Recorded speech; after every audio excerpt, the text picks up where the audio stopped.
dishes. You mean again. Sisyphus? Yes. Atlas has the world on his shoulders, and on that world, Sisyphus is pushing a boulder up a hill. Yeah, I never understood how that worked fully. How you push a boulder up a hill? No, how Atlas has the world on his shoulders, but people visit him. Listen, if you question the Greek gods too much, you end up getting impregnated by a swan. That's how that works, right? Sure. Is that how that goes? Yeah. You end up throwing spears at the ocean? I know that's a thing someone did once. That was, Rome. Same gods, different names. The city or the guy? Oh, wait. Oh, it was a Roman people that did... Okay. It was... I thought you meant that was like a guy named Rome who threw spears. No, it was, Nero? I think. He was crazy enough. One of the Roman emperors declared war on Poseidon and threw spears at the sea to beat him. That's the thing I was thinking of. And collected shells to prove his victory. Ah, yes. Because those don't wash up onto the shore on their own. Yes. You know, speaking of things that wash up onto the shore on their own, guess what just washed up into your podcast feed? We're going with that one? Don't have a choice. We're already in it now. This is another episode of Soon to Be a Major Motion Podcast, the podcast where we read books that are turned into movies and watch movies that are based on books. I am one of your hosts, Billy Beck. I am your other host, Cody Beck. And this is an episode of the pod. I really want to go into this week we're talking about, but we're not doing that yet because we got to talk about what happened in the last week. Current events. Current events. How have you been? I can't complain. I don't think anything happened. The Union won yesterday. That's nice. First win in like 2 months. 14-year-old Kevin Sullivan made his first team debut. Had a good shot on target. He walked on the field a moment after his brother scored the 5th goal for the Union. It was a crazy game. Fun time. That's what we've grown used to over the last couple of years in Philadelphia. He's the youngest player in any professional soccer league in the U.S.? He's the youngest player in American major sports history. Breaking just soccer. Breaking a record set by Freddie Adu in like 2003, 2004. Oh, before when he was born. Yeah. Yeah, Kevin Sullivan was born when I was in college. Ugh. When we met, he was an infant. No, I don't like that. 2009 is when he was born. I don't like that at all. I know. I don't either. Nope. Not a fan. So about last week, we covered the picture of Dorian Gray. Mark brought up an interesting point. I didn't bring it up on the pod. Was this in the novel that Dorian had his tailor? He had a tailor? He had a specific tailor. He would get all of his clothes from one shop. It was called Forever 21. I quit. You're doing this podcast by yourself. So is Mark. I should have sensed the trap sooner. You should have. I love that joke. Never gets old.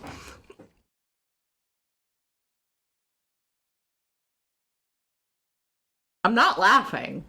You're gonna cut the dead silence out of the pod, but I'm not laughing at you. I am not cutting the dead silence out of the pod. I want this to sit with the audience. It is so awkward in here right now. I hope they heard the clink of my wedding ring hitting the table.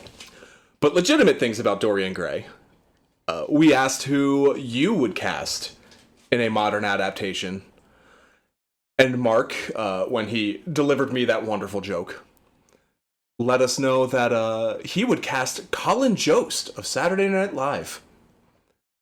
I hate it, but I think it would work. I hate it because it's perfect. He's not handsome enough. Like, Dorian Gray needs to be otherworldly. Colin Jost is just frat boy. But True. he has that, like, oily sleaze and that kind of, like, comfort with being in both places, like, high and low. I think he would do well. He has that smile that you can tell there's some evil behind it. Yes. Like, he's only really smiling if somebody's getting hurt. Yes. Yeah. Mark also gave us some classic responses. I didn't tell you about this one. No. He had another alternate cast, or a current cast, for the Grapes of Wrath. Is this the cursed cast? The Cursed Cast. Tom Joad, played by Andy Samberg. Ma Joad, played by Melissa McCarthy. And Reverend Casey, played by Larry the Cable Guy. I feel like Melissa McCarthy and Andy Samberg are much closer in age than we think they are. So? But honestly, I think Andy Samberg could do Tom Joad. I think he has the talent to perform it well, but he's too famous for being Andy Samberg-like to actually get paid to play that role. I mean, he was good in Palm Springs. That was a very comedic role. Yes, but it wasn't normal Andy Samberg. No, but there were moments where he could Sandberg it up, and there was some density to that role. Like, there's some a lot of character to it, but it's still not the Grapes of Wrath. In fitting the cursed cast, I feel like Pete Davidson would be better for the cursed cast. Pete Davidson as Casey? Reverend Casey? No, as Tom Joad. Oh no, I want him as Reverend Casey. No, fuck it. Pete Davidson as Tom Joad, and get fucking Post Malone in there as Reverend Casey. He just slightly... No makeup, just face tattoos and all. Just slightly sing raps everything. Forgot how sour the Sour Gushers are. Coward. They're delicious. They're just slightly more sour You're than I sour expected. coward. A soured, if you will. I'm just digging myself in deeper tonight, aren't I? I actually probably shouldn't do that. I might knock another diamond out. Yeah, don't do that. Speaking of diamonds, I don't know where I'm going with this one. Hold on. I don't know either. I've got something. This week, we're talking about a real diamond in literary history and also in film history. There we go. I found one. I got there. Could segue like a champ. Better segwayer than the guy who invented the Segway, who died on a Segway. You know about that, right? Yes, I do. Drove his Segway off a cliff. I'm just waiting for you to stop at this point. We're going. This week, we are talking about To Kill a Mockingbird. Yes, indeed. The classic novel by Harper Lee. 1960, I believe. And the film was 1962. That is an excellent question. Let me consult. Yes, 1960. Renewed in 1988. Oh, excuse me. Bless you. And yes, film was 1962. Cody, what was your introduction to Kill a Mockingbird? Sticking with the general theme of the last couple of episodes, school. Oh yeah, that's why we're doing this. I read it for the first time, I want to say later than you would expect. I believe I was in high school the first time I read it. But yeah, that was pretty much it. I enjoyed it at the time, but didn't really make a lasting impression. There were some other books that were kind of along the same vein that I read first that stuck with me more. The one that's sticking out to me now is Roll of Thunder, Hear My Cry, which is, what if Scout were a black girl? Oh. Just kind of that same era, that same vibe. But yeah, it was one of the classics that we read for school. So I don't know what this says about the school district I came up in. Never read it. Really? Never had to read this book. It was never assigned. I don't remember other kids reading it either. In fact, I didn't even know what it was about until we saw it in theaters a few years back. Really? That was the first time? All I had were references in other media, which is usually how I get introduced to this shit. Yeah. The most, prominent one that I can recall from my childhood is, do you remember the Adam Sandler movie, Mr. Deeds? No. I never watched Adam Sandler movies. Okay. Probably for the best. The plot of this is Adam Sandler is just a dude. I think he works at a pizza place in a small town in Iowa. And a really wealthy billionaire media mogul has no family, dies summiting Everest, leaves his mass fortune and all of his assets to his closest living relative, who is Adam Sandler's Mr. Deeds, or Deeds, as he is called. And so he moves to New York, takes over his great-uncle's mantle, and a local reporter disguises herself as a small-town girl in the city for the first time to get close to him and report on him.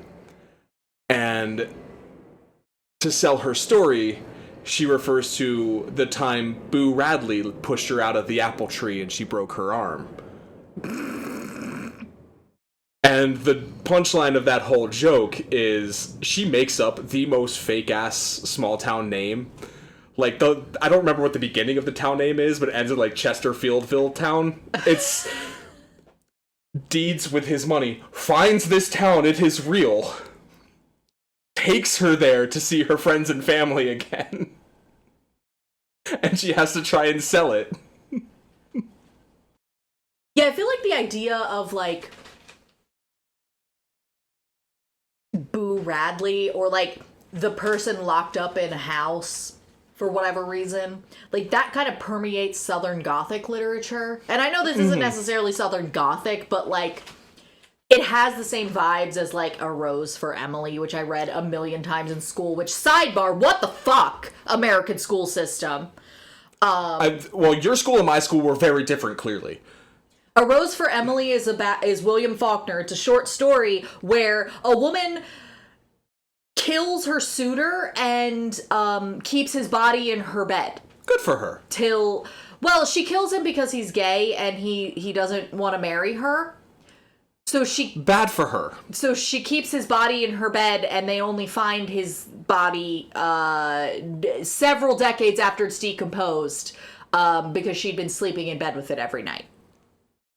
Ew. Yes. I repeat, what the fuck, American school system. But, yeah, I feel like the idea of a Boo Radley was something that I didn't realize came from this book till I read it, but it was, so permeated throughout other media that it just kind of, I was like, oh, that's where this came from. Well, as I'll tell you later, I don't want to spoil it now, it goes a little further than that. There's a reason why Boo Radley, or that kind of character shows up a lot in literature around that time, is because that's a thing that would actually happen to people if they were mentally unwell enough to not be trusted around other people. They would just become reclusive, locked up inside, only out at night. There's a line in the book about going to the institution wasn't a shame, but Mr. Radley thought it was. That kind of vibe. Yeah. See Our Generation Going to Therapy in a similar vein. Didn't your grandmother work at an asylum that had a horrible reputation? Great-grandmother. Oh, sorry. And yes, in fact, that asylum is a wonderful haunted house every Halloween now. I mean, she didn't work there she worked there after all the shit had happened, but it had the bad reputation, right? Well, she worked there while it was still a mental hospital. Yeah, but I don't know the timeline. Okay. All I know is, we were on our way to go there, and Mom's like, your great-grandmother used to work there. The fuck? The weirdest skeletons in the closet. Oh, speaking of your mother, didn't you have a story? Did I have a story? To tell about her using certain language from this book? Oh my god.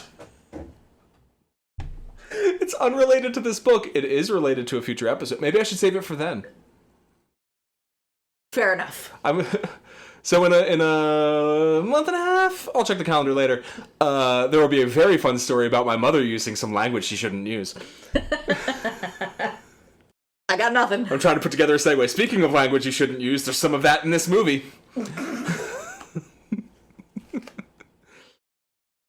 Well, and hopefully none of it will be in this trailer.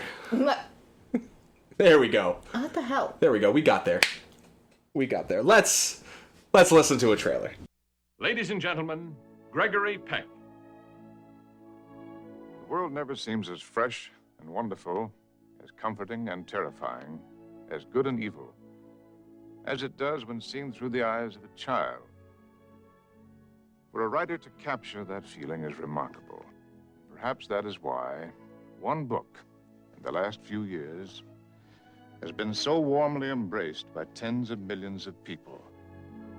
To Kill a Mockingbird, winner of the Pulitzer Prize and just about every other award a book can win. And now, happily, To Kill a Mockingbird becomes a motion picture, and its memorable characters come vividly alive.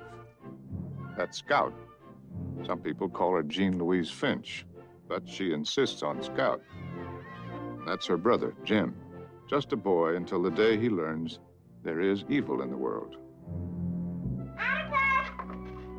And Atticus Finch, the father, whose devotion to justice places him and his children in jeopardy. I've been appointed to defend Tom Robinson. Now that he's been charged, that's what I intend to do. You've taken his You'll excuse me, Mr. Ewell.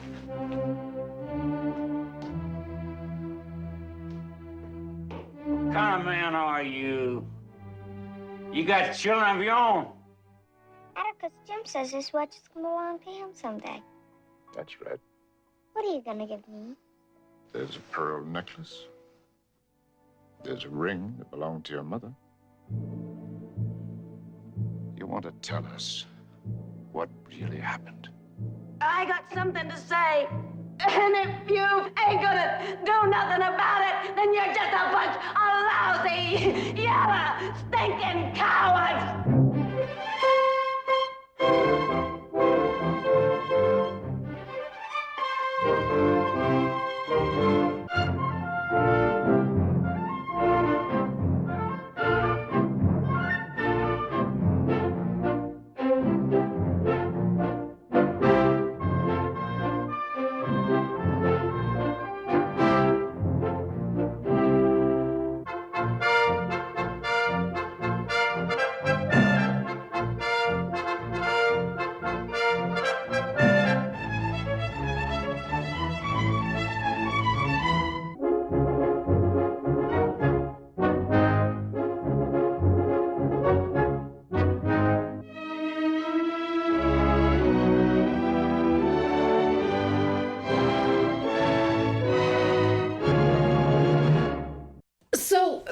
Question. Yes. Is Gregory Peck using a transatlantic accent? I'm not sure what he's doing. Because just the way he said Pulitzer, that's something that I've only heard when people are making fun of. Oh, you're talking about in his, narration and not in the film. Yeah. Okay, maybe. Because that was still kind of around in the 60s. Because that chick in the Coen Brothers movie. That chick. The Hudsucker Proxy. Oh, Jennifer Jason Leigh. Yes. That character also calls it a Pulitzer, and that takes place in, the 20s? Yeah. Or the 40s? Is it the 40s? I'm not sure. At some point it became a Pulitzer instead of a Pulitzer. And I was just curious if that was a transatlantic thing. Maybe. I've never noticed that before. Second, he sounded like the Twilight Zone guy. It's not him, right? Imagine, if you will. Yes. A little girl whose father is an attorney. That was a little Zach Brannigan. I mean, he's not the Twilight Zone guy. That's Rod Serling? Yes. Yeah.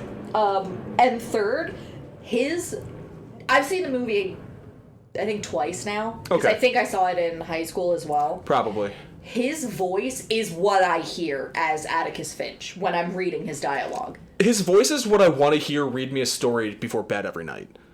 I love his voice. It's so comforting. It is very dadly. Oh no, my daddy issues have come to light. You made the joke before I could. No, you can't make fun of me. I did it myself. I do want to say about that trailer, I appreciate old trailers when they have an actor or the director or somebody tell you what the story's about. Because modern trailers, it's like... Boom! Noises! Loud! It's a minor key acoustic cover of an 80s pop song over just shots of characters looking at camera or doing cool things with no, like, cohesion.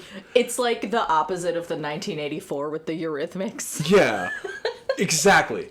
But this trailer is like Gregory Peck saying, hey, this is a great book that you should read and probably have. We made it into a movie. This movie's about viewing the world from the eyes of... You heard it. You heard what he said. It's similar to the Grapes of Wrath trailer.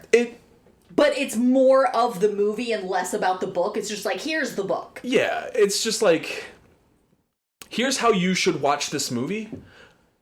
We're telling you now, because we might not necessarily tell you in the movie. Like, they don't outright say, like, in her narration, because there is narration in the film, she doesn't outright say, I'm Scout, but my real name is Jean Louise. Oh, she literally says that in the book. Oh, you know what, she might say that in the movie, I don't fucking remember. I didn't clock it if she does. But during the trial scene, the Reverend refers to her as Jean Louise. Yeah, she's talking about someone early in the novel who I believe the nosy neighbor calls her by her full name. Oh, yeah, that probably happens. I think that happens, yeah. And she's just like, everyone calls me Scout. And she also talks about when they're signing the letter to Boo Radley, because Jem signs his full name, and she's like, he's not going to know who you are if you write your full name. What is Jem's full name? Jeremy... No, that's Dill. But his name... His name is Jeremy, but okay. I don't know... I get Jem now, then, as a shortening of Jeremy. Yes, I'm trying to find the full...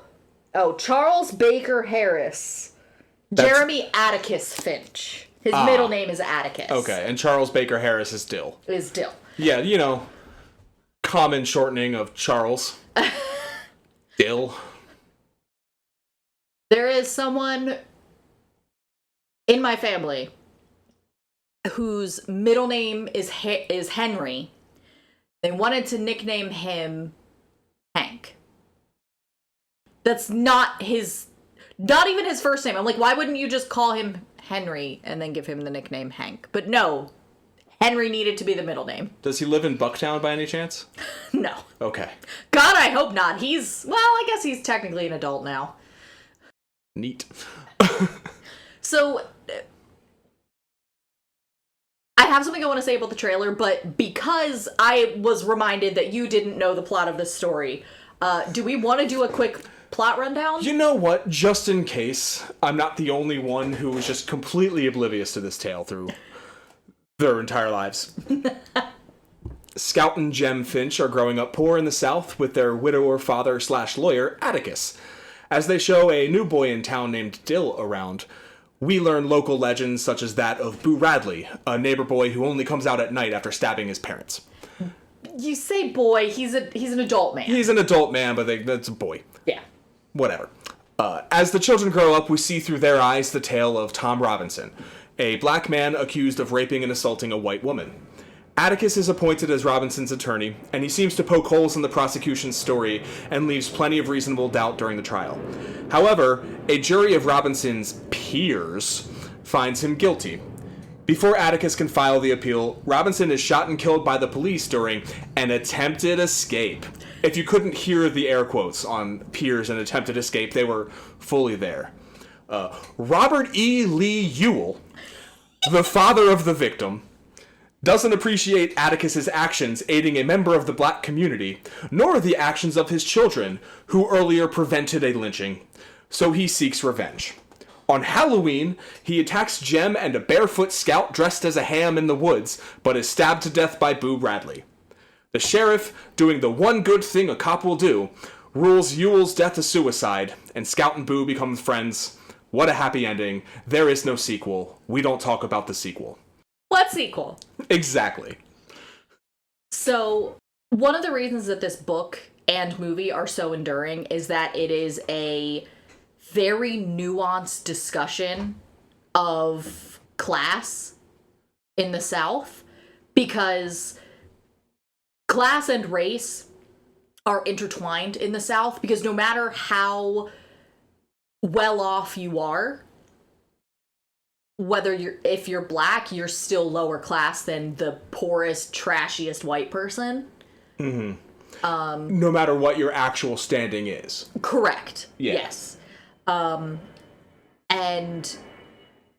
before we recorded, I actually reread the trial scene, and it's fascinating the difference between the children and the adults' reactions to it, because both Maudie, who is the kindly neighbor lady that they adore, and Atticus have the same reaction, which is that they never expected to win, but they were so excited that the jury was even hung for a little while. Yeah, they're like, it's a step, but it's a baby step, but it's a step. It's like 3 hours or something they're in there, right? It's longer than that in the book, because the trial adjourns, and it's after, I want to say it's after, like, midnight that they come back. Yeah. And, like, Scout and Jem have time to go home, eat, and come back. And I think it's, like, 8 o'clock-ish when they eat. And Scout talks about how she's falling asleep. And this is also a coming-of-age novel, because that's kind of the way that you can... It's a really smart thing that Harper Lee does, which, first of all, phenomenal. She captures the point of view of a kid growing up perfectly. It's also extra interesting because, yes, Scout is the narrator, but this is kind of a story about Jem. Really? Reading it through the second time, you get what's going on in the background, and it would have been so easy for Harper to tell the story from his point of view, but it's almost more interesting to tell it from Scout's. Because you watch Jem grow up, and you kind of feel Scout grow up too, but you're watching Jem come of age in the background.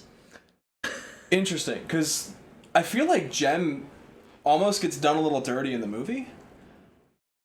Like, he's got some development, sure, but it feels like it's Atticus's movie. I mean, and part of that's Gregory Peck. Yeah. I mean, what a fucking performance, Oscar-winning performance from him. And let me see if I can find the quote. I want to say it was Harper Lee herself said, quote, "When I learned that Gregory Peck would play Atticus Finch in the film production of To Kill a Mockingbird, I was of course delighted. Here was a fine actor who had made great films, and what more could a writer ask for? The years told me his secret. When he played Atticus Finch, he had played himself. And time has told all of us something more. When he played himself, he touched the world." End quote. So that is just Gregory Peck being himself on screen. There's a quote that they come back to in the book a couple times. Miss Maudie says it about Atticus, and Scout repeats it later to Dill, I think. Mm-hmm. And it is... he, being Atticus, is the same in the court as he is in the privacy of his own home. Which basically just means that he's not going to put on a show or put on airs, and also his moral fiber is the same, whether he's here or there. And that's, I think, something so beloved about that character is he's got that, like, such a strong moral fiber. And he treats everyone around him with humanity, regardless of circumstance or anything like that. Even Bob Ewell, he treats with as much respect as he can. Even when dude's leading a lynch mob to the fucking prison. So, it's interesting because I don't think... Scout doesn't know who Mr. Ewell is. She doesn't know if he's in the lynch mob. The only person in the lynch mob she recognizes is Walter Cunningham. So as the reader, or sorry, not Walter, his father. Yeah. As the reader, we don't know who else is in that lynch mob, except that it's not people she knows. Yeah. So I think it's an interesting choice by the movie to have him in as part of the lynch mob. You know, now that you say it, I'm not 100%... I'm pretty sure he's there, right? I don't remember. He's got to be there. I know he's not one that talks, because he talks later. But I do want to talk about the lynch mob scene, and I also want to talk about Mayello Yule. All right, let's do the lynch mob first. Yeah. That scene comes about the center point of the novel, I think. It's... yeah... I feel like it's a little before middle of the movie. Just because the trial scene carries so much weight. Yeah. That's the first time as the reader and as Scout, you see Atticus scared. Because he's fine when it's just him. Mm-hmm. But as soon as he realizes that his kids are there, he is fucking terrified. Yeah. Like, and that's what I mean with his moral fiber. Like, he is absolutely willing to put his life on the line to protect his client. But he also knows that they're not going to kill him. Yeah. But his kids are in danger. Yes. He doesn't want, because they're still innocent. Yes. They don't know this evil, this violence is all around them all the time. Yeah.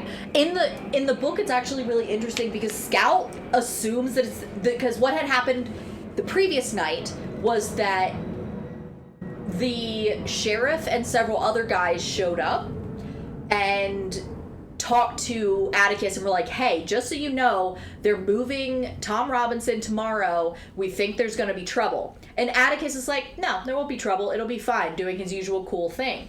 But then the next day, he goes to the jail because he knows there's going to be trouble and he's just playing it off for the kids and Calpurnia and everybody else. Mm-hmm. But Scout, when she runs in, she thinks it's the same group of men. She doesn't realize that it's not people she knows. So she runs in under false pretenses and then realizes, oh shit, this is not the situation I thought it was, when she sees her dad get scared. Yeah. And I think at this point she's 8. She hasn't started. So the book. It starts with her at 6, right? Yes, the book starts when she the trial's starts about a year later. Yes, the book starts... It's the next summer, so... The book starts in first grade. It's the second summer with Dill. So she's 7, maybe 8, depending on when her birthday is, if she's a summer birthday. Yeah, because she's 9 by the end of the book. Because Jem is, I think, 4 years older. Yeah. And he's 13 when the events take place. Right. Again, going to the coming-of-age thing. Yes. That scene is fascinating because it's the first time you see a chink in Atticus's defenses. Mm-hmm. You've seen it a little bit before, like... His sister, when she moves in, coming up to the trial, she kind of, like, tries to encourage him to get the kids to be more in line with Southern values and old school whatever. Oh, racism? No, she's actually not racist. I was shocked by that. But she's kind of like, no, you need to respect your heritage and respect your family and whatever. And he tries to convey that to them. But it's kind of a funny scene because Atticus is like, you should respect your heritage and be more ladylike and gentlemanlike. And Scout and Jem are both like, what the fuck, bro? Harper Lee used those exact words. Yep, exactly. What the fuck, bro? Scout, 1960. Although, there is actually a thing that I think is a really interesting undercurrent of the book, which is that I'm pretty sure... the Finches are Confederate sympathizers.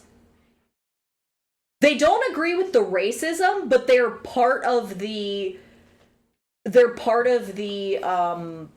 Confederacy was right. Oh, so they're like fiscal conservatives, but they're not into all that culture war shit, but they'll still vote for Trump. Love that about you, Greg. So there was none of that in the movie. Obviously, the characters are going to be more fleshed out in the novel. Yeah, in his big trial speech, there's something where he talks about how all men are... He says that the Yankees up north love to throw all men are created equal in our faces. And it's kind of just like that disparaging talk about Yankees. And early in the novel, they go, for the disastrous Christmas scene, they go to their cousin's house, and I'm just going to read a quick quote here. Cousin Ike Finch was Macomb County's sole surviving Confederate veteran.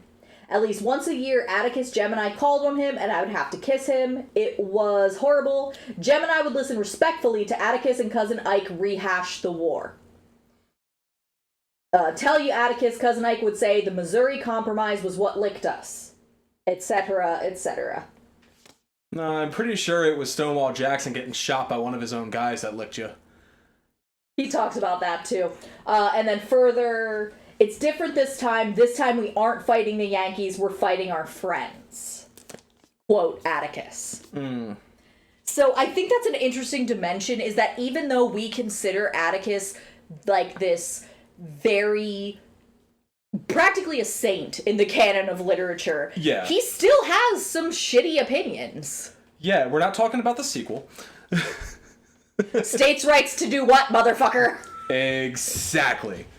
While we're still on the trial and the lynching scene, tangentially. Yes. I read an interesting analysis that I didn't quite pick up on, but it's definitely there in the film, and I assume in the book as well. Atticus's arc in this is standing up to the evils of the society in which he lives, namely the racism, how instead of, looking up the ladder at the rich who are withholding wages, you look at the people who look different from you in your community who are also poor and blame them. It doesn't matter how bad off I am as long as there's a black person suffering more than me. Exactly. And that is a fucking evil that's still present in the world. Look at Trump's fucking platform. Blame immigrants. What Scout and Jem fear are these weird unknown things, like who is Boo Radley and what's he gonna do? That old lady will shoot you if you talk at her wrong, that kind of thing. Mm-hmm. Because it's told from Scout's perspective, and the film is also shot more or less from her perspective, it happens in the background, but I think it's the rabid dog scene when Atticus is just friendly with Boo Radley's brother. And then later, when the stabbing happens on Halloween, Atticus watches Boo Radley bring his son into the house and leaves the house because he trusts Boo with his son. These kids fear these stories, but the adults in the background know the truth and are friendly and are still protecting their kids. They're letting them have their stories because the real evils of the world are really fucked up. And it's kind of better for them to just think like, ooh, scary monster shit, as opposed to, oh no, man is the real monster. It's also, that's kind of what's going on, because Dill is closer in age to Jem as well. Mm-hmm. So Jem and Dill both have the reaction to the trial where when Tom Robinson is getting cross-examined, Dill and Scout leave the courthouse because Dill is like sobbing so hard he's distracting people.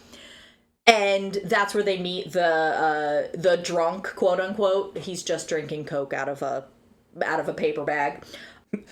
But that was back when Coke had cocaine in it. So Dill is so overcome because he's being so disrespectful. And Scout's like, well, yeah, he's just a Negro. And she's trying to get Dill to calm down. And Dill is like, no, but like your dad didn't do that to any of his witnesses. And Scout's like, you can't use my dad as an example. And it's just like Scout fundamentally doesn't understand why Dill is so upset. But the town drunk, who, even though he's, rich and well respected, or I shouldn't say he's well respected because he's kind of like looked down upon, but because he's rich and he's like he's got background. What he gets away with doing is like living in the black community, in the black section of town. And he actually tells like Dill and Scout, yeah, there are people that they don't understand. The reason that I go around with my Coke in my bag and let people think that I'm drunk all the time is because they wouldn't understand that what I'm doing is because I want to do it. They just think I can't help myself. And it's easier for them and easier for me to give them a reason. So I get really to keep doing what I want to do. And Jem, after the trial, he's so convinced they're going to win. And after the trial, when they hand down the guilty verdict, he is also angry crying on the way home. And he's just like, how could they? There was no evidence. And Atticus is like, yeah, unfortunately, they did it. And Jem is just so righteously angry. And it's kind of the first time that their childish innocence, like the coming of age, is hitting up against the real life evils and the nastiness of the world. And I feel like that's also why Scout is kind of the one that stays connected to Boo Radley the longest, because Dill's not there during the school year. He's only there in the summer, and Jem has outgrown it by that point, because Jem has found the real evil in the world. Yeah. But Scout's still kind of connected to Boo, because she's like, It's the bogeyman aspect of it, but it's also because she recognizes that he's probably lonely. And to an extent, she's lonely too, because she doesn't quite fit in with her family. Yeah. Like, they love her, but she's also the only girl, and she keeps feeling like caught between those two worlds. Speaking of girl, I want to talk about Mayella Ewell. Yes, let's bring up Mayella Ewell. I might as well do this now. Played by Colin Wilcox, who also appeared in Catch-22, the 1971, and Jaws 2. Who was she in Jaws 2? I don't fucking know. I've only seen it the one time. I just thought it was funny that she was in Jaws 2. So, first of all, she's fucking incredible. She's another one that I hear her voice when I'm listening or... Oh, her performance? Yeah. Oh my... So, her performance was so good. When she showed up to NAACP meetings as an ally, they tried to kick her out. Oh, no! Yeah! Oh, no! Like, she showed up and, like, she started getting booed by a crowd, and the speaker was like, no, she's cool. I promise you she's cool. Don't confuse her with who she played in a movie. But that's another class thing. Because there's also this divide between men and women. Mm-hmm.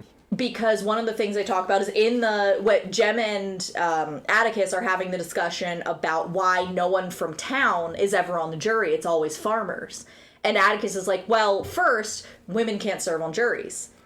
That's a fucking problem. Yeah. I don't know at what point that changed. I didn't bother looking up the Alabama statute. I mean, it was unconstitutional the whole time because the wording in the Constitution is jury of your peers. You've also got this divide between men and women, because you've got Miss Maudie, mm-hmm. who's like everyone kind of, all the people in the book love her. And then you've got Stephanie Crawford, who's like the horrible town gossip. She mainly serves to give exposition to different people. You've got Aunt Alexandra, who comes in kind of as an antagonist to Scout, because she represents, like, womanhood and growing up and what it means to be an adult woman, and Scout's, like, terrified of that. And then you've also got Mayella Ewell. And you also have, like, the teachers and stuff, who, after first grade, the teachers aren't really mentioned. Yeah. But Mayella Ewell is interesting, because she is, like, the epitome of the... I don't care how bad I have it as long as one other person has it worse. To the point where she's willing to accuse the man that she sexually assaults, allegedly, of allegedly beating and raping her. She knows that it's gonna... She'll get away with it. Exactly. Now, I do have a question. Yes. Is it made clear in the movie that her father is sexually assaulting her? Yes. Okay. That's the... Well... The sexual assault, no. Code, that was not going to fly. I didn't think so. But it is made clear in the trial scene that the bruises are on the right side of her face and that her father is left-handed. You put two and two together, and it is very clear that either they together concocted the plan or Bob concocted the plan and had her go along with it at risk of more damage to accuse Tom Robinson.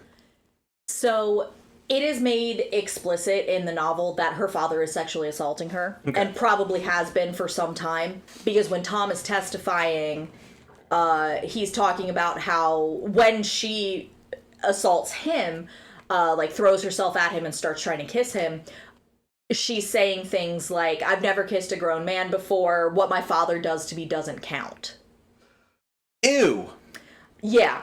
So, it is explicit in the novel that she has been at least sexually assaulted, if not raped, by her father. So, that coming out, like, in the testimony then, because does Tom bring that up in testimony? Yes, Tom is the one who mentions it in the testimony. Okay, that coming up publicly really explains the motivation between, or as to why Ewell is trying to kill the children later in revenge. Yes. Like, the movie makes it seem more like he's just really racist. Yeah. And he got also exposed knows that that's the way to hurt Atticus. And, like, the exposure he got during the trial was that he beats his daughter. Yeah. Not that he's assaulting his daughter. Yeah. Okay, yeah, it's a little... It's both. It's both, okay. Yeah. Yeah, there's even more to it then. Yeah. The thing that's really interesting about Mayella Ewell is that she's kind of white feminism because she will do whatever she has to do to keep herself in proximity to power, even if that means turning on the person she attacked. But on the other hand, she has also been abused in multiple ways by her father. And so I can kind of understand she can't hurt her father, but she can hurt a man. And it's the only way she can get back at the world that has done her wrong. Yeah. So she lashes out, and she doesn't care who she hurts as long as someone else hurts with her. That hurt people thing. Yeah. And she will do whatever she has to do to keep herself safe for however minimal amount of time she has. And it's fascinating how you can take I don't necessarily think that she's racist. Obviously not, because fetishizing. That's true. Is a form of racism, but... Yeah, I think it's more this is the first person that's ever been nice to her. Yeah. And so that's why she attaches to Tom the way she does. But it's fascinating to take a character who is admittedly, like, kind of a shitty person and make her sympathetic. Yeah. She's still not right for what she does, but she's also a victim. And it is something I love about this movie is how deep all of the characters are. Even if we only scratch the surface with some of them, even in the movie where a lot of, like, the tertiary characters are really not in the movie. Yeah. Like, I think the town gossip and the nice lady are combined into one lady. Probably. We never see Dill's aunt. Like, a lot. I know there were some scenes cut of the old lady on the porch. What was her name? Mrs. DuBose. The morphine addict. That was cut. But what we get of, like, the Ewells and Tom Robinson and his family, like... I think they actually expand Tom Robinson, because you see him twice, right? The family twice? They go to the house twice. You only really see the family the second time, and it's when he goes to let them know that Tom's dead. Yeah, that's the only time you see them in the book. There's something about the amount of people that are on the porch and their varied reaction. There's so much depth to that family, and none of them even have names or are ever seen before or since. But like, you get so much character just from how they're shot and how they react to the scene. It's just really, really good work from the filmmakers and from the writers. I also think that Calpurnia is a really important character. Mm-hmm. She's another one where there's so much depth to her. And by telling the story through the eyes of Scout, who's realizing things as she grows up, you see, like, Scout has a moment where she realizes Calpurnia kind of leads a double life, because they go to black church with Calpurnia one day when their father is on the legislature. It's like when Margaret goes to black church with her friend in that movie. Yes! So she goes to black church with Calpurnia, and they have that experience, and then that's when her aunt comes to live with... That's when the aunt comes to live with them. Because that's also about the time when the trial's going to start. Right. So they're asking Calpurnia on the way home, like, why do you talk like them, meaning the other black folks, why do you talk like them in church, but you talk proper with us? And Calpurnia's like, well, you don't always want people to know what you know, and they would think I was putting on airs. Scout learns about code switching. Pretty much, yeah. Jem and Scout both learn about code switching. And it's fascinating because they both kind of, like, Scout doesn't do it, but Jem kind of does it. Because Jem talks one way with Atticus and one way with Scout, and it's not the same. And I understand that, like, you're tailoring your communication, but it's more like he slips into kind of, like, the laziness with Scout, because he can. Yeah. Do we want to talk about the place in history that To Kill a Mockingbird existed in? Yes. So during the fucking... So the novel was published in 1960, 5 years after Emmett Till was lynched. Ugh. So to put that in perspective, that's like what's something crazy Trump did in 2019? Like, that's us doing a movie about that now, right? Planning the insurrection? Not quite. You're right, that was 21. Yeah. There were so many things. But yeah, it's like, that's still so fresh in the minds of the readers. And 62, when the film comes out, King is coming up, Malcolm X is coming up as these prominent voices for equality and justice in the black community. So I know that the biggest criticism I've seen of the novel and the film is the white savior thing. And I do want to talk about that. Of course, this is two white folk. We've only experienced our lives as white people. We didn't dull us all up in this bitch, so we can't say we know anything we don't. But how do you feel about that criticism? Do you think it's warranted? I don't, because he wouldn't have been allowed to have a black lawyer, and the story... Would he not have been allowed, or were there no black lawyers to serve? I mean, 6 of one, half a dozen of another. Yeah. Which is, two sides of the same coin as well. Yeah. Like, that's actually something that they talk about in, I assume, a deleted scene, because I don't... Or a scene that was cut. Scout goes to one of the parties for the missionary teas that her aunt has. And one of the women is talking about how it's okay that they're racist and segregationist in the South, because, yeah, they give them rights in the North and they set them free, but they don't want to eat with them. They don't say, sit at my same table. It's better down here where we're at least honest about it. And I can understand where you would get a white savior narrative, but also the whole point is that this is a sacrifice for Atticus. He could just not defend him. He could just do a lackluster job, but he knows that he has to put his all into it. And I think that kind of nullifies the white saviorism, because it's not like he's just swooping in there to protect him. He takes a lot of sacrifice. His children are assaulted. Yeah. Ultimately, for what he does in defending a black man from a crime he obviously did not commit. Yeah, I agree with what you said. I understand where the white savior criticism comes from. And if this were written today, if it were produced today, that criticism is going to carry some more weight.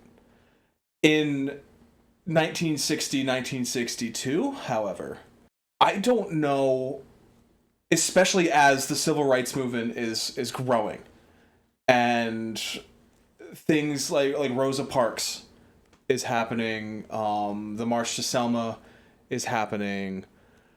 When did Guess Who's Coming to Dinner come out? 64, I think. Because they legalized interracial marriage the year that movie came out. Because it wasn't legal when they were filming and scripting it. Yeah, and then it became legal after. That's a whole different... Is that based on a book? Loving V. Virginia? No. Guess Who's Coming to Dinner? Because I'd love to talk about that movie. That movie's incredible.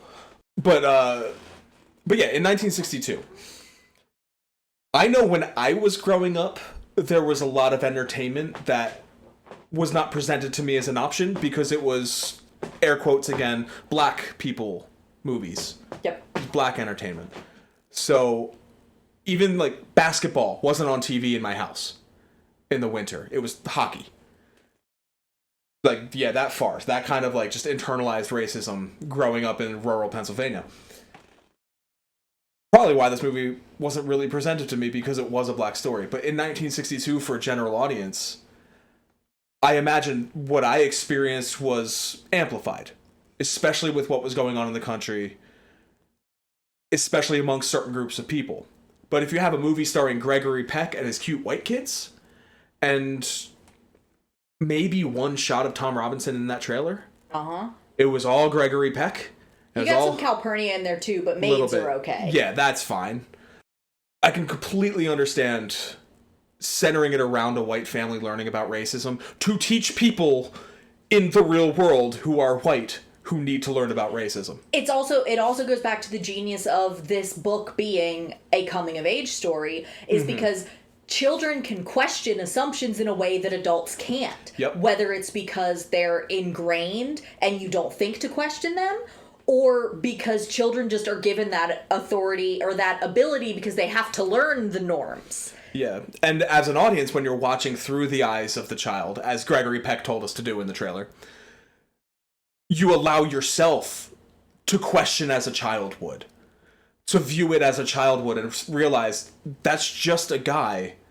There's nothing different about him or any of these other farmers. In fact, this guy's a little bit better off because this other white farmer is still paying my dad in literal peanuts.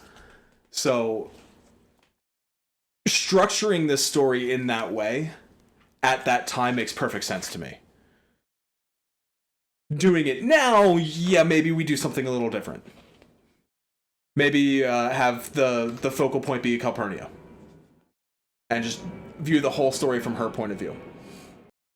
Black literature of the time, too. Like, I'm thinking, like, Zora Neale Hurston and Color Purple. Mm-hmm. That kind of all took place in a black world. The only white people we saw in The Color Purple were the ones that were ruining it for, for the black people. At that time, when this stuff was coming out, you almost needed the story to be told from a white person through a white person lens. Yeah. When did the Color Purple novel came out? That was around the... You would think that Is that around the same time?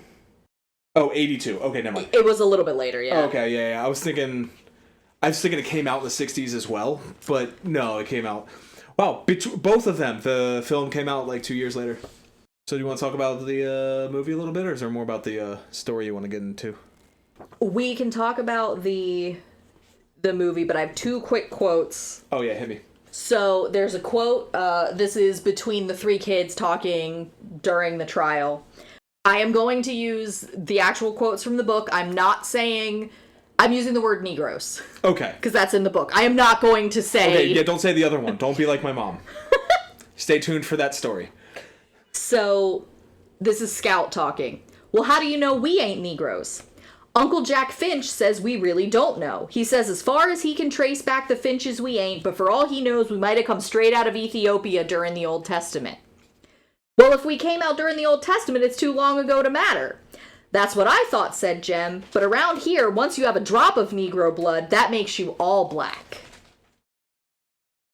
The other quote, this is page 196 of the version that I have, and it is Scout describing Robert Ewell. All the little man on the witness stand had that made him any better than his nearest neighbors was that if scrubbed with lye soap in very hot water, his skin was white.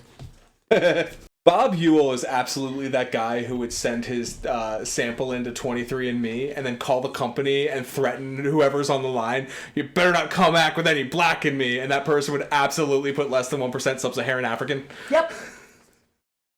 And he would, go on a mass shooting about it. Yeah, probably. Yeah, fuck Bob Ewell.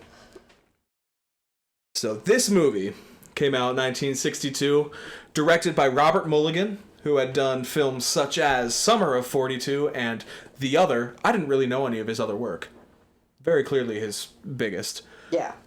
Written by Horton Foote, who won an Oscar for adapted screenplay. Okay. He also won an Oscar for writing Tender Mercies, and he wrote the film adaptation of Mice and Men. Oh, okay. Yeah. Did Harper Lee do any of the... Not credited. Okay. She was on set. I believe she was on set for about 3 weeks. And then she realized everything would be fine without her, and she just fucked off. The cast: Atticus Finch, as I mentioned before, Gregory Peck. This was an Oscar-winning performance for him. He also was in Roman Holiday with Audrey Hepburn, which is a wonderful film. And the original The Omen. Oh, okay. Yeah, didn't realize that. Thought you'd like that. Is he the priest? I don't know. I assume he plays the dad, honestly. Tom Robinson was played by Brock Peters, who was in the film Porgy and Bess. Okay. He was in Soylent Green. Okay. And he also played Sisko's dad in Star Trek Deep Space Nine. Oh my god. Okay. Calpurnia was played by Estelle Evans. She was in The Quiet One. She was in The Learning Tree, not Chris Jericho's faction in AEW. And she made appearances on numerous TV shows, including The Jeffersons. Okay. Mayella Ewell, Colin Wilcox, Catch-22, Jaws 2, talked about her already. Robert E. Lee Ewell, love that name. Fucking hilarious. Was played by James Anderson. He was in Riot and Cell Block 11, which Tarantino has said is the greatest prison movie ever made. Okay. And he's also in a movie called I Married a Monster from Outer Space. Amazing. So, story from him on set. He was method. Oh, no. Everyone hated him because they just got bad vibes from this guy. Nothing, I didn't read or find out anything like concrete that he said or did outside of shooting the character, but he was not well liked on set. Wasn't Method like really new at that point? It was pretty new, yeah. Not a lot of people were doing it. You know, you never hear about someone just being really nice and doing method. Right? And finally, we have Boo Radley himself, played by none other than Robert Duvall, in his first film role. Wait, you didn't mention either of the kids. I'm getting to that. Okay. Robert Duvall, you may also know from, you know, The Godfather, Network. Any relation? Also won an Oscar for Tender Mercies, written by Horton Foote. Any relation to Shelley Duvall? Rest in peace. The next thing on my notes is no relation to Shelley. I did look that up. Queen, rest. Love me some Shelley Duvall. She went through fucking hell for The Shining. You said I didn't mention the kids. And that's because, as I like to do with child actors, a rare segment. Where are they now? Please let this not be as depressing as the last one. Do you want me to start with the depressing one? Sure. So I'll start with Dill. Oh, I knew it was going to be Dill. Dill was played by John Magna.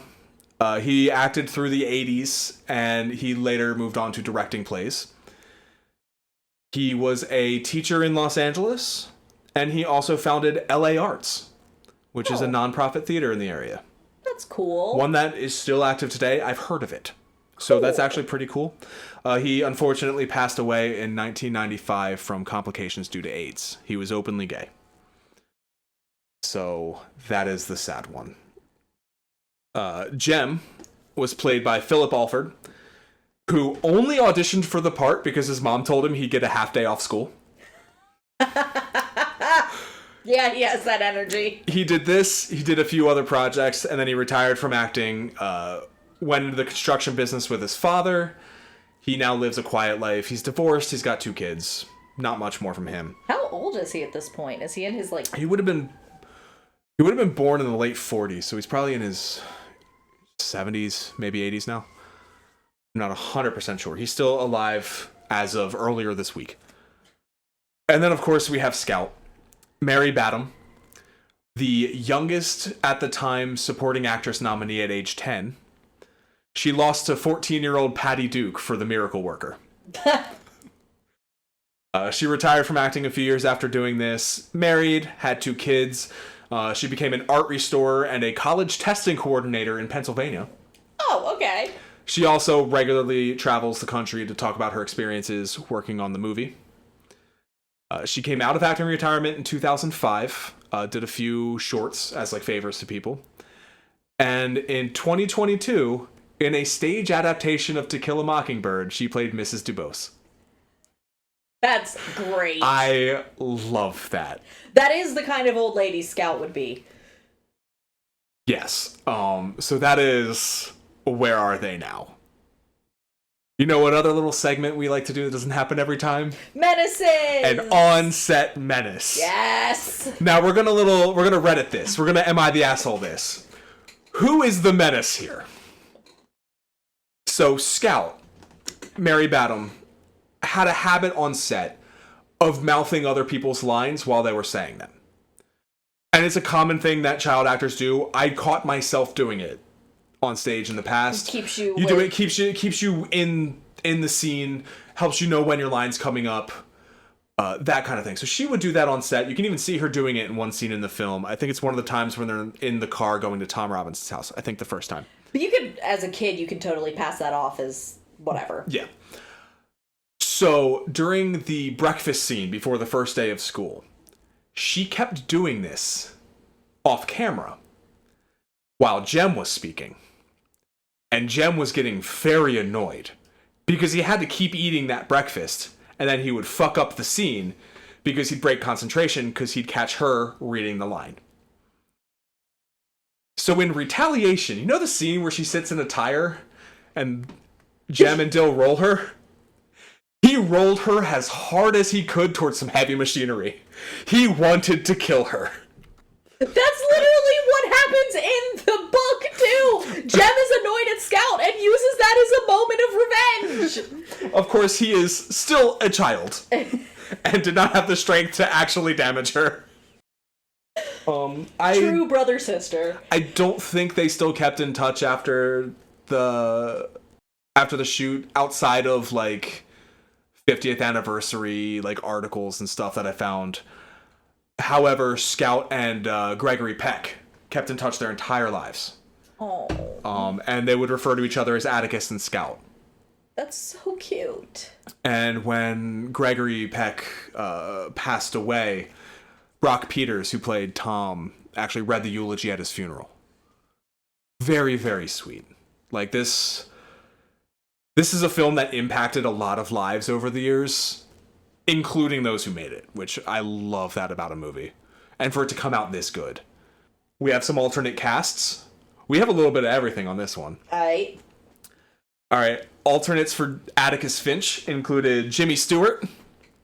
I feel like every week he comes up as an alternate for someone. I mean, he was really good. He was worried that it'd be too controversial. Boo, Jimmy, boo. I know, right? I don't agree with him. I understand where he was coming from, considering 1962. Rare misstep from Jimmy Stewart. Yeah. Speaking of Guess Who's Coming to Dinner, Spencer Tracy was considered. He's a little old. Considering that Guess Who's Coming to Dinner was his last fucking movie. Yeah, he actually couldn't fit it in his schedule. Huh. His busy schedule of having cancer. Yeah, right. And Rock Hudson was also considered. I feel like he's come up in the past, too. Huh. I'm not familiar enough with his work. I just know that my mom thought he was, like, the dreamiest man alive. He was a very attractive man. Of course, women loved that gay man. the first gay man. Oh, honey, no. Guess Who's Coming to Dinner was a little bit later. It was 67. Oh, okay.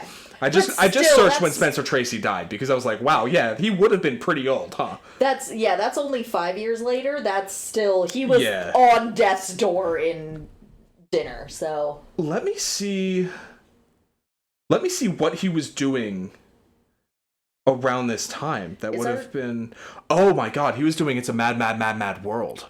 Oh. That was 63. Very different. And also Judgment at Nuremberg with Burt Lancaster. Yeah. Is our child eating? Yes. Okay. She is making big chomps. Good. The other one I have is an alternate for Tom Robinson. Speaking of Guess Who's Coming to Dinner. Oh, can you imagine? He's too clean. Yeah. Like, he just doesn't fit that character at all. You need... Who played the giant guy in Green Mile? Oh, Michael Clark Duncan. He obviously wasn't... He was not around.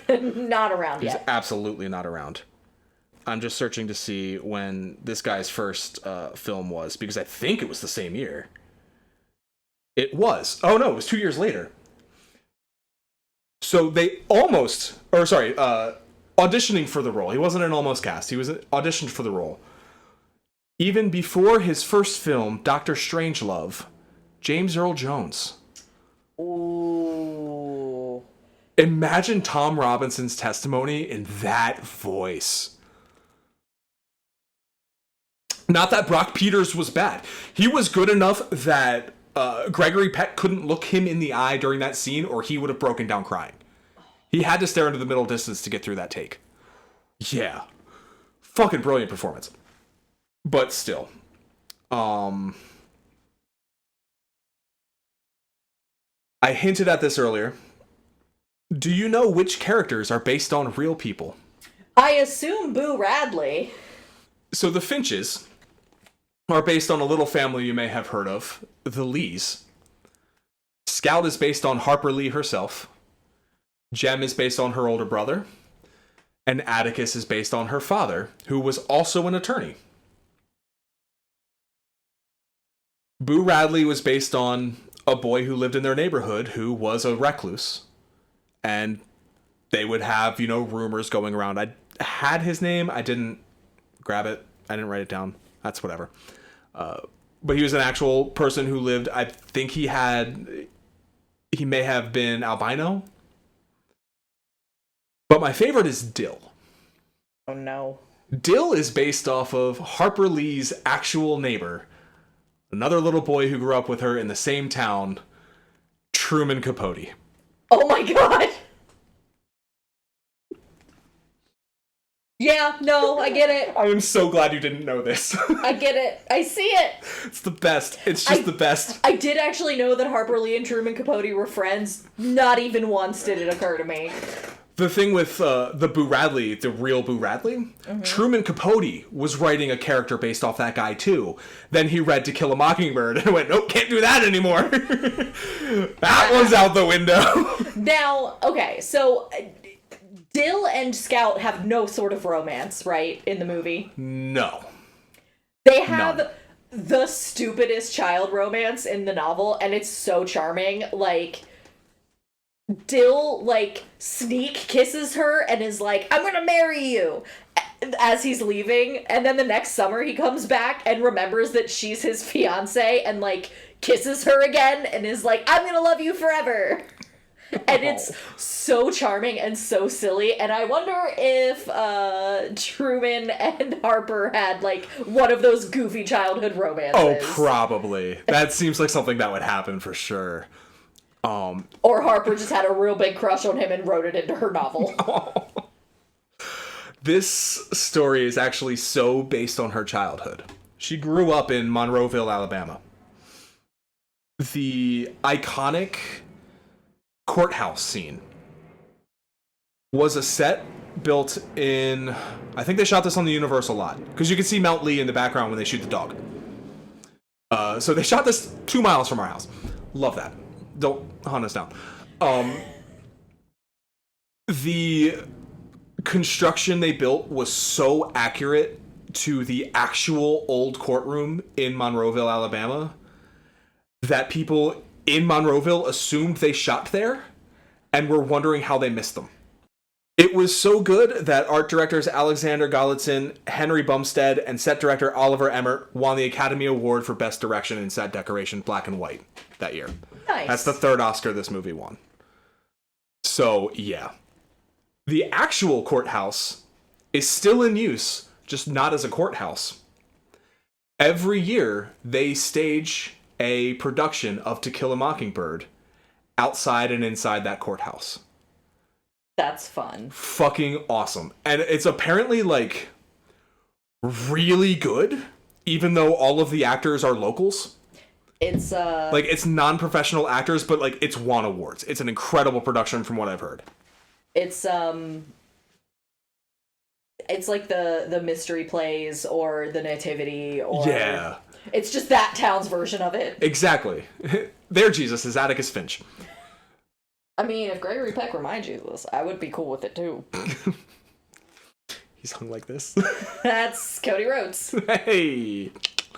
The other thing I had, most movies that we talk about that are considered classics, I never bring it up because they're all on this, and it's a book called 1001 Films to See Before You Die. And every movie in that book has on their IMDb page, this movie's featured in this book. I never bring it up because who gives a shit? It's 1,000 movies. There's only... Never mind. There's lots of movies. But that's 1,000 is a lot of movies. I don't know if I've seen 1,000 yet in my life.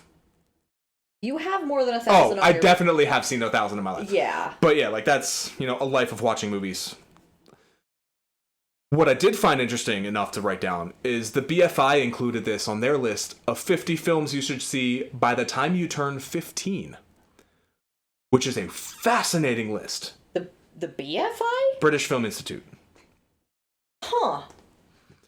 So, I don't know why I didn't consider this before. I should look up what else is on that list, because it was 2020, so things like Are You There, God, It's Me, Margaret won't be on there, which should be on there. I assume The Outsiders is on there. Yeah, I didn't know this list exists, and I love that, because I would have loved to have access to it as a kid. Only other thing I have, after a personal screening, Walt Disney said, "That's the kind of film I wish I could make." Huh. Which is telling to the quality of this movie. That Disney himself, fresh off the original Parent Trap and Freaky Friday. Do we think he's made a movie like this? Disney? Yeah. I think Disney himself had too much hate in his heart to make a movie like this. Because this is a movie built off innocence and that, like, innocent platonic love that a kid has for anyone who shows them time of day, And I don't think Walt had enough... I don't want to say love for children, because he very clearly cared about children. I don't think he had... I don't think he had that in his playbook. You don't think he could get out of his own way enough? Exactly. Yeah, I think he would try and... Because he was legendarily an anti-Semite. I think the closest movie for kids that I can think of is gonna be something like Kiki or Spirited Away. Something like Spirited Away, I think, has a little bit more oomph to it. But even then, it's like, it's more of the fantasy element and less of the... Because I would want something like... I would want something that deals with a heavier theme like, racism or... Yeah. Honestly, probably a Don Bluth. Like, I feel like Don Bluth could have done... Yeah, he would have had something in the 80s. The closest Disney ever got to this would be, like, The Color of Friendship.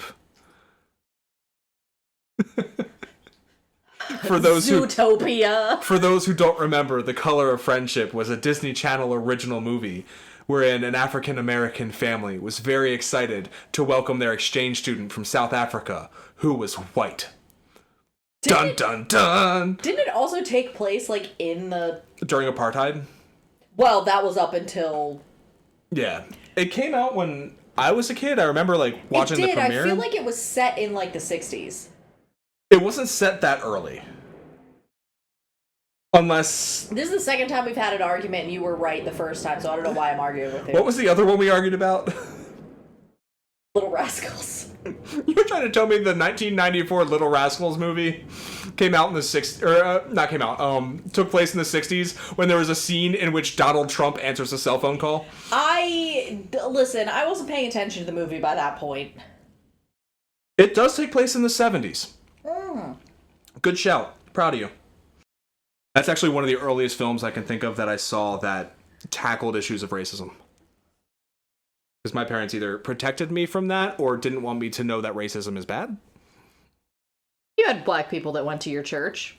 Like it was two. Like, I was going to say it was like one family, but that counts. When I first moved out here, I was looking at churches because I was still a regular churchgoer. And I found one near, it was one of the first trips. It was before I actually moved, and my mom and I were out here alone. And I found a local church, and it was a black church. And I suggested it to my mom, and she's like, absolutely not. And we found a white church nearby instead. They're having too much fun. There should be no joy. Church is no fun. Lord. There's no joy. If you're having fun at church, you're sinning. It's like the I think they're Methodists that don't like Miss Maudie's yard because flowers are sinful. Jeez. Church has to be boring, but if you fall asleep, you're sinning.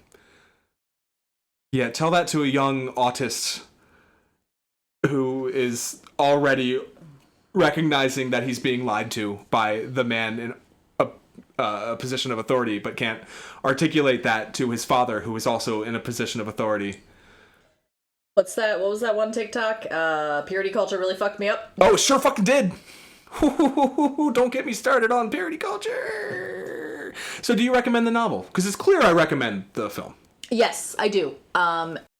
It's one of those books where it's like Bohemian Rhapsody. Nobody's gonna say Bohemian Rhapsody is their favorite song, but everyone likes Bohemian Rhapsody, you know? To Kill a Mockingbird is not my favorite novel, but it is thoroughly enjoyable to read. It's accessible, it's not pretentious or overblown, even though you do have a lot of lawyer language with Atticus, but it's done in that, like, charming way, where obviously the dad is using lawyer language when he doesn't want to explain something. And I mean, all the characters are so memorable and so fun. Obviously, it does have some period-specific language. There's a lot of the N-word, both versions of it. Yep. The one you said earlier and the one you won't say? Correct. Oh, I'm sorry, baby. Don't fall into my drink, please. Yeah, I mean, it's a classic for a reason. It's still a powerful piece of filmmaking. It's an incredible performance. Luna, Manfred is not for you. Manfred is a wonderful knitted manatee that was gifted to us. Sorry, crocheted manatee, thank you. That was gifted to us alongside a crocheted cat named Lady Meow Meow. Lady Meow Meow. From a listener of the pod, our real mother. Thank you, Mom. We love you. We do, very much. Manfred is sitting on my laptop right now as we record. Now that Luna is not trying to eat him. Someone wants treats. It's getting about that time. So we should probably wrap it up. Next time around. So, we're rapidly approaching here. My favorite time of year. Your favorite time every 4 years. My favorite time every 2 years. This man hid from me for years that he was a sports nerd. Look, I was in theater school with theater people that were my theater friends. I didn't want them to not be friends with me because occasionally I wanted to watch football, so I hid that. It's not occasionally. If there is not a movie on the television, there is a godforsaken sport of some kind. Well, my theater friends aren't here now, are they? I'm here. You're not a friend, you're my wife. I see how it is. You're the only friend I'm close enough to open up about my sports loving. Ah, so it's my fault. No, that's a compliment. You should be proud that you know I like sports. You don't even like sports. So the day this episode drops, haters will tell you the Olympics haven't begun yet, but the real sickos know it's day -1. Thursday, July 25th. I believe there's archery on. If you're listening to this at midnight Pacific when it drops, switch over to Peacock. You can watch some archery. You can watch some rugby sevens. There's, I think, 8 soccer games on today. Why don't you just share your fucking Google Calendar, you psychopath? Let me open it up and spend the next hour reading what's happening. So the Olympics are on. I fucking love the Olympic Games. I put everything else to the side that I want to do. I park myself in front of the TV. These games are in Paris, which means events begin as early as 10:30 p.m. Pacific time. He will be sleeping on the couch for 2 weeks. By his own choice. I didn't kick him out of bed. 2.5 weeks. Because maybe I want to watch Latvia and Romania play handball at 2:30 in the morning. God forbid Maybe I want to see the Croatian water polo team do their shit, okay? Thank God a new Sims expansion pack drops. Next weekend's going to be so much fun for us. We are not going to sleep for like 36 hours. So in honor of the Olympic Games, I thought, let's find an Olympic-related film that's based on a book. And where we landed was a very recent film, The Boys in the Boat, which is about the U.S. Olympic rowing team, I think in 1936. Our first nonfiction. Is it? Yeah, we've avoided nonfiction up till now. That's true. That's true. We almost did 8 Men Out already, but we're saving that. Correct. You were like, it's 8 Men Out or Moneyball. And then we landed on Field of Dreams. Yes. So our next one out is Boys in the Boat. That will drop in 2 weeks, most of the way through the Olympic Games. I will not be as sleep deprived yet, because we are recording that a week earlier than we normally do, so that I can get it edited and done so I can enjoy my Olympics. But you will hear me 2 episodes from now completely zonked out.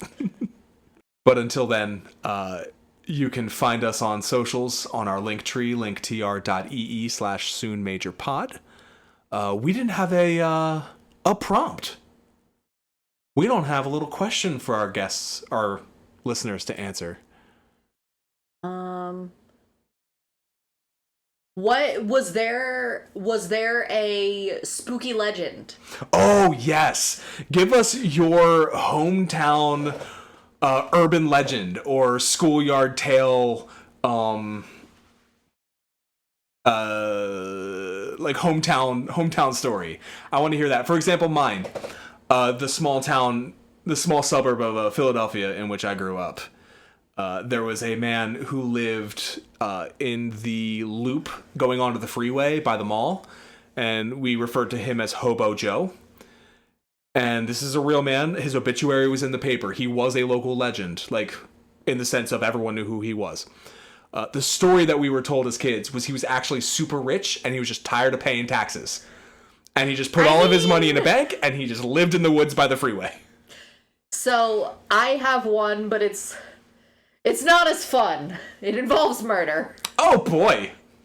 At the risk of giving away where I grew up, there is an area called Raymeyer's Hollow. I will not tell you how to spell it, because if you don't know how to spell it, you can't fucking find it.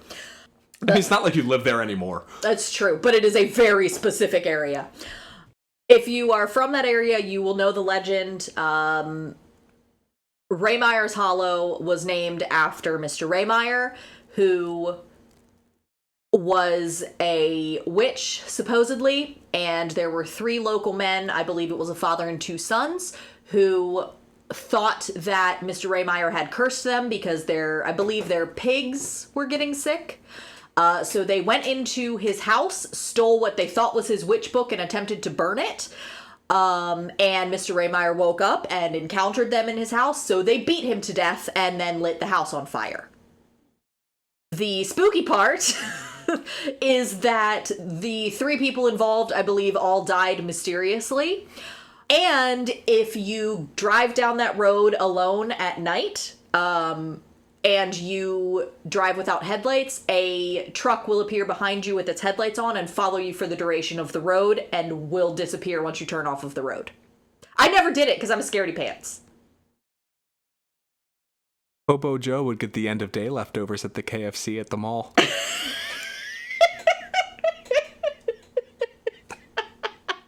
didn't know KFC did end of day leftovers. Because it was all local kids that worked at the KFC. Like, our buddy Dan worked at the KFC Taco Bell.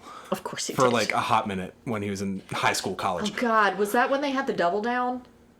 Yeah, it was Double Down era. Ugh. It was when my cousin went in and ordered the biggest drink he could, and it was a literal bucket of Dr. Pepper. They sell a bag now. Gross. It's only like $2 more expensive than their largest drink. Anyway, the local kids knew who Hobo Joe was, and instead of just throwing away the old chicken, they would just give it to him. It's nice. Yeah. There were some good kids in that town. Some maniacs, but some good kids. But yeah, send us your hometown stories, legends, tall tales, mysteries, your local Boo Radleys. Send them our way, soonmajorpod@gmail.com. You can also, if you listen to some old episodes, feel free to send us old ones. As we did tonight, we'll still read them out if we like them. Please, somebody other than Mark. I'm begging you, please. Love you. Mark, continue.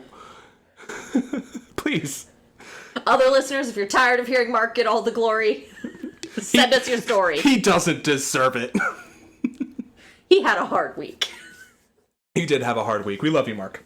There is a sausage waiting very patiently for treats. Well, then give the sausage some treats.